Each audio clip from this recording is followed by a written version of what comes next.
Well, on that note, I think it's now time for us to make our predictions for All In 2023. Now, we normally wouldn't discuss pre-show matches in such a prediction segment, but given the context with Aussie Open going up against MJF and Adam Cole and the way they've publicized that to be almost as worthy as a main event match, as a main card match. Sorry, not main event. They're not quite there yet. We'll add that in, and we're going to open with that match's prediction. So, Thanasi, who have you got? Well, I said it last week, and I'm going to say it again. I'm seeing a comparison between MJF and Adam Cole and John Cena and Shawn Michaels from 2007. So I think we have to see the main event of the biggest show be main evented by the co-holders of the World Tag Team Championships. So I'm going with MJF and Adam Cole as the winners. I don't disagree in the reasons you've given, but I disagree in the prediction because I think Aussie Open's going to win it. Uh, a bit of bias there, maybe. I just want to help support our compatriots in our fellow Australians, but I don't know. I have a feeling that there'll be some sort of finish that sort of screws MJF and Adam Cole a bit, maybe with interference from Roderick Strong and the Kingdom or something. I don't know, but I just think they're going to retain, and it could build into the conflict where it's later on. It's like they've lost once and neither of them wants to lose again, especially for the prize that means most to them. So I've got Aussie Open going over MJF and Adam Cole. The next match we've got is FTR versus the Young Bucks. Now, this is one of the most anticipated, I feel, one's most anticipated matches for this card, and one of the biggest matches in the company's history, in my opinion. Then I said, where do you see this going? Right now they're locked at 1-1 in their history. So this is the dead rubber, the match to decide once and for all who is the best tag team of this modern era. Who wins? Well, it's not. It's certainly not a dead rubber. It's the deciding rubber. And I think in this one, before a few days ago, when we found out about Cash Wheeler's arrest, I might have been a little bit on the fence about this, but I think professionally speaking, that the right way to go is to take the belts off FTR and put them on the Young Bucks. So that's my prediction. It's a good prediction, Thanasi. Too bad it's going to be wrong because FTR are going to win this match and prove they are the greatest tag team in modern wrestling history. I'm backing them. I think that yes, this recent controversy and issue that Cash Wheeler had, I'm not going to lie, that did put a damper on my prediction a little bit. But I still think they're going to give it to them, and I think it was the fact that because they went so hard in on the legacy aspect on this week's Dynamite, it just makes me think that if the Young Bucks win now, that's burying FTR. That's them saying, no, no, you're not as good as us. You never will be. And I just think, and actually, to make a quick reference to that, on this week's Dynamite, the Young Bucks actually said, I believe it was Matt, who said something along the lines of, by the time we are retired, we will go down as the best, and FTR will be known as those guys the Young Bucks named on their YouTube channel. So I think they're going really hard. They're going a bit personal, and I just think because of that and the fact that I think FTR are the supreme tag team in modern wrestling, I'm backing them. The Supreme Leaders. Yes, yes, absolutely. All right. What's the Uh, next match? the next match is the four-way for the AEW Women's World Championship. So this is going to be contested between Hikaru Shida, Tony Storm, Saraya. Is it Saraya or Soraya? It's Soraya. It's Soraya. And Dr. Britt Baker, DMD. Nancy, who have you got coming, winning this? Look, I think might put a bit of a damper on things in my general point of view when it comes to this. But essentially, with one interpretation, one could say that this is just one big, massive house show. I don't think AEW is seeing it this way. However, I'm making a reference to this because the rule with house shows is champion retains. And I genuinely believe that it's not time to take the belt off Hikaru Shida. So I'm going with her. I I actually agree with you. I think that given that she won it very recently, it actually, for me, would make more sense let her win and actually have a reign. That being said, I think Dr. Britt Baker is going to win it. I have a feeling because she's considered Tony Khan's, number one women's wrestler, and I have the feeling that she will have some sort of say, and that they'll think to themselves, well, she's still probably one of the more popular women's wrestlers we've got, and let's just give her the big pop in front of the 80,000 plus crowd. So I've got her coming out on top. I wouldn't say this is my most confident prediction, but I have a feeling. Next, we've got Darby Allin and Sting versus Swerve Strickland and Christian Cage in a coffin match. That's it. Where do you see this going? I can only see it one way. With a show as big as this, you do need to pack it with babyface victories. And I think that there is a place for heel victories on this card, but not with this match. I think we've got Sting wrestling. I mean, the match is named after Darby Allin. Yes, we could have shenanigans with Luchasaurus getting involved, Nick Wayne coming, the rest of the Mogul Embassy. Yes, there is that possibility. But I think you got to back the baby faces for something like this. I completely agree. I think this is just the way it's got to go. I think, especially since it's a coffin match, I think just gimmick alone, you got to go with Darby and Sting. And I will be a bit disappointed if this does materialize, given that it will be the second time that Christian Cage has been buried on AEW. So the next match we've got is the Golden Elite. So Kota Ibushi, Kenny Omega, and Hangman Adam Page versus Konosuke Takeshita and Bullet Club Gold in the form of Juice Robinson and Jay White. So I'm going to give my prediction here first, just to change it up a bit. I think that the Golden Elite are going to take this. I think, given that they are the two of them are some of the main guys of AEW, I think they're going to give them this win. And I think because it's a 6-man, it's a way in which it doesn't really feel like either team will necessarily be take a lot badly from the loss. I think the Golden Elite are going to take this. Well, for me, I have the opposite view. I think that, like I said before, there's places for heel victories on this card to make the babyface victories look bigger. And I think that one of the places for it is this match. I think we've got to be going all in with Bullet Club Gold going forward. I really like their work. And I frankly think that the Golden Elite can cop the loss on this one. Well, okay. Well, that's interesting to me. Let's see how this works out. I'd be curious to actually see that result happen. After that, we've got the Stadium Stampede match. So this is, as of recording, we're given to understand it's a 5-on-5 match. So it's going to see Eddie Kingston, Orange Cassidy, the Best Friends, and Penta El Zero Miedo versus the Blackpool Combat Club and Santana and Ortiz. Then I say, how do you see this one going? I honestly don't have very many strong views here. We're going to have a surprise opponent or surprise member on the babyface side. We're going to find out, I assume, at All In. I don't know if we're going to find out either at Collision or Rampage. However, what do you mean bonus? Because if they do 5-on-5, they can just do the Best Friends, Eddie Kingston and Penta Zero Miedo, because that's already a 5. So we don't know that there's going to be a surprise, and that's why I say. What about for Ray Phoenix's exit? Well, from what I understand, Blackpool Combat Club, which is Moxley, Castagnoli, and Wheeler Yuta, plus Santana and Ortiz, that's 5.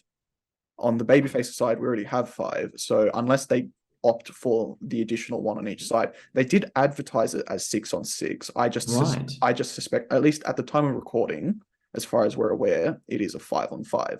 Okay. So we don't know if they're going to make any additions. So does that change it at all for you? Nevertheless, I was going to go with the baby faces on this one. Okay. Yeah. I'm going to go with Blackpool Combat Club and Santana and Ortiz. I think it's a bit of a vicious match type, so could fit in their streak.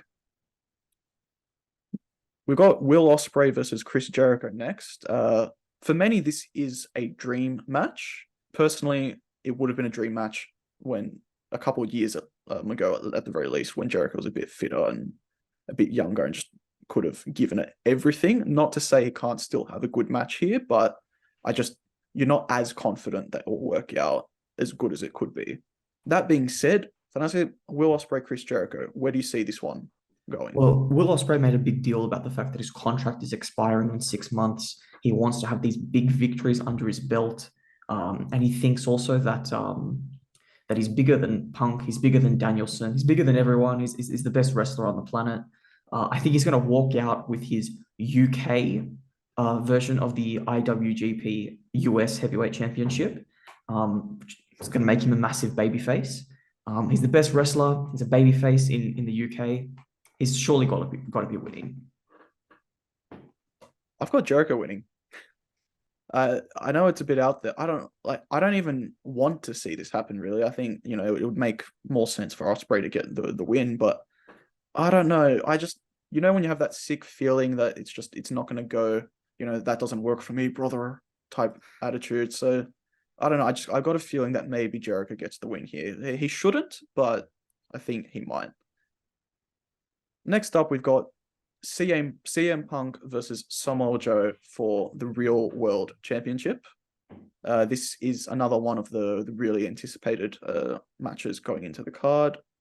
And I say we're both big fans of both of these wrestlers. Indeed. So are you a bit torn with this match? I think that the real winner of this match, if all goes to plan, is the fans. And I know it's a bit of a cliche. Look, I don't envision a title change on this card for this particular world title. But I think the point of this match is to have just a really, really excellent showcase of wrestling. It's not about title changes. However, for the result, yes, I am going for Punk on this one. As am I. I think Punk makes sense. I think to lose the Real World Championship, I think he should lose it to someone where it builds them up. Whereas Joe is a made man. He doesn't need it. He's already the World Television Champion in Ring of Honor. So I think it will be CM Punk. And I think this will be his first categorical, just no disputing a win over Small Joe in the first time in his career.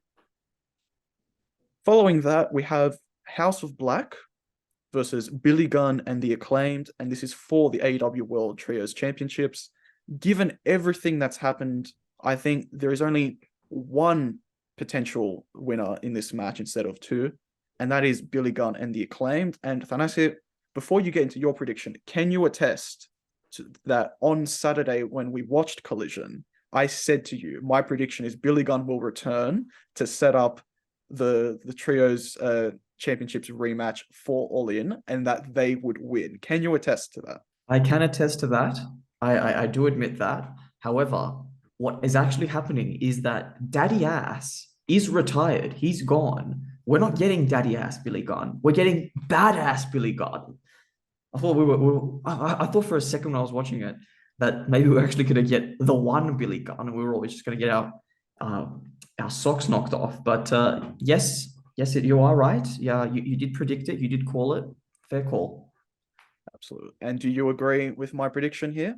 Now that I genuinely believe that the babyfaces are going to get this. It doesn't have to be a long reign, but yes, they will be winning this match. There we go. Hopefully it'll be a great heartwarming moment in front of the 80,000 plus in attendance. Okay, before we get into the main event, Thanos, I was looking into Wikipedia, as I usually do before these pay-per-views, and I saw what is a spoiler, I believe, for what's going to happen on Collision. Now, it was reported that Collision was actually pre-taped after Dynamite today because of the delay, and they decided to just get that programming out of the way to show on for this Saturday. And we knew from Dynamite that Jack Perry was going to try retire the FTW Championship. It sounds like he didn't get there in time because, as far as I'm aware, it seems that Jack Perry is going to defend the FTW Championship against Hook at All In as well. Now, obviously, we haven't seen Collision yet. This is reports, but if true, how do you see this going?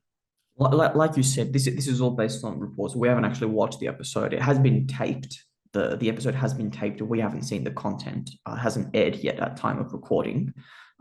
If this match does indeed go ahead, I actually do think it's hard to predict without seeing the context of it. But I would genuinely say that the right call would be to use our heel victory here with Jack Perry still going over. I think, yes, we can find some way to get the belt off him or for someone to defeat him. But no, I'm not confident enough to say that it's time to take the belt off him just yet. Well, Thanase, I'm going to disagree with you. I actually would prefer to see Jack Perry have it just because I'm enjoying him uh, in this heel role. I think it doesn't necessarily come natural to him, but he's still getting to it, and I think he's a bit more engaging in this role. But I think Hook's going to win, and I think they're going to give them that babyface pop. And I would like to see the FTW Championship retired at some point in the near future, just because it doesn't add anything extra to the programming. It fits certain wrestlers very nicely, but I think it could be seen as a distraction, and by retiring it, you could even allow wrestlers like Hook to start aspiring for higher honors. This takes us into the main event of AEW's All In Wembley show for this year, and it's MJF versus Adam Cole, baby. Honestly, this is the big one. How do you see this going? I think the point to be made here is that this very well may be the culmination of the story.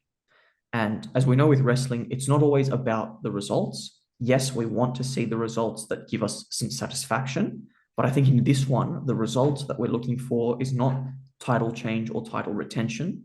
It's about seeing where this friendship blossoming is going to end up. And I think overall, I hope overall that we're going to get some satisfaction here with some kind of a turn, some kind of a result. Frankly, they could actually extend it even longer and keep it going, say, to the next pay-per-view a week later at All Out, and then just have some kind of like a dirty finish. I wouldn't like a dirty finish to end a pay-per-view as big as this. However, mathematically speaking, MJF's title reign has not gone on long enough. He's still an excellent wrestler. And I think he's going to retain by some way. I don't know how, but I do think he's going to use some kind of a method to retain the title, whether it be clean or dirty. What do you reckon? I've really enjoyed the build to this match, but the thing that's really terrifying me is that I think MJF is best as the heel of all heels, the best heel in the business when he's going at it, in my opinion, currently.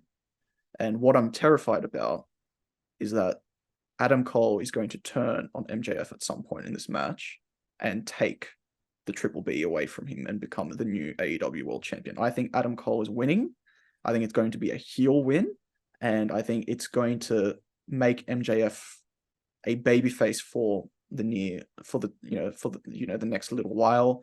I don't want that because MJF is best as a heel, but that's what I think is happening, and I think it's going. Believe me, the boos that will serenade Adam Cole if he does turn on MJF, I think he would literally have to watch, he would have to watch himself actually exiting the stadium if he does. But yeah, so I think Adam Cole's going to do it.